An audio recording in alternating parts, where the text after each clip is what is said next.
Assalamualaikum warahmatullahi wabarakatuh. Perkenalkan, nama saya Vina Nuratika dengan NIM C1F018004 dari Prodi Ekonomi Islam. Pada kesempatan kali ini saya akan membahas materi tentang kerangka dasar penyusunan dan penyajian laporan keuangan syariah. Tujuan kerangka dasar itu ada 4. Yang pertama, penyusunan standar akuntansi keuangan syariah. Kedua, penyusunan laporan keuangan. Ketiga, auditor. Keempat, para pemakai laporan keuangan. Tujuan laporan keuangan ada 4. Yang pertama, meningkatkan kepatuhan terhadap prinsip syariah dalam semua transaksi dan kegiatan usaha.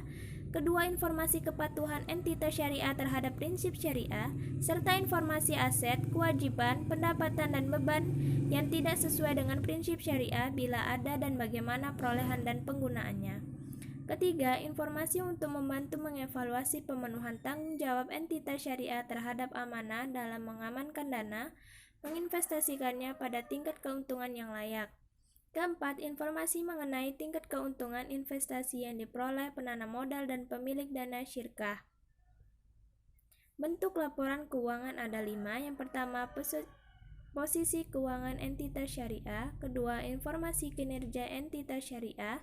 Ketiga, informasi perubahan posisi keuangan entitas syariah.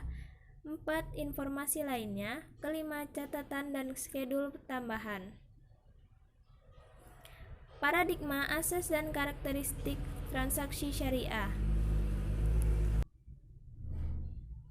Transaksi syariah berlandaskan pada paradigma dasar bahwa alam semesta diciptakan Tuhan sebagai amanah atau kepercayaan ilahi dan sarana kebahagiaan hidup bagi seluruh umat manusia untuk mencapai kesejahteraan hakiki secara material dan spiritual.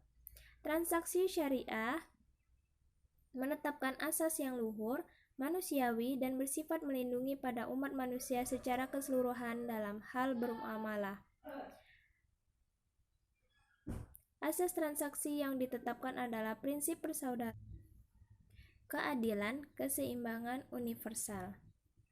Bentuk laporan keuangan. Bentuk laporan keuangan AAOFI adalah laporan keuangan untuk perbankan syariah antara lain berbentuk A. Laporan perubahan posisi keuangan. B. Laporan laba rugi.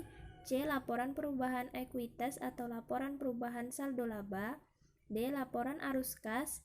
E. Laporan perubahan investasi yang dibatasi dan ekuivalennya.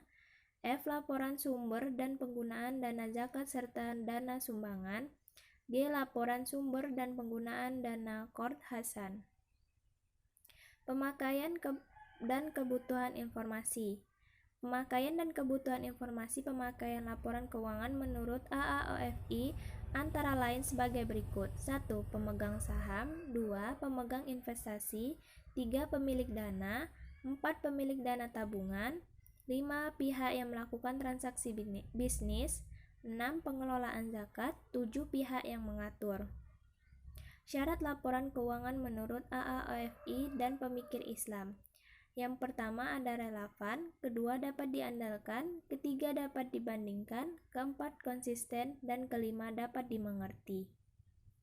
Demikianlah presentasi yang dapat saya sampaikan. Apabila ada kesalahan dan kekurangan, saya mohon maaf. Saya akhiri dengan wabillahi taufik wal hidayah. Wassalamualaikum warahmatullahi wabarakatuh.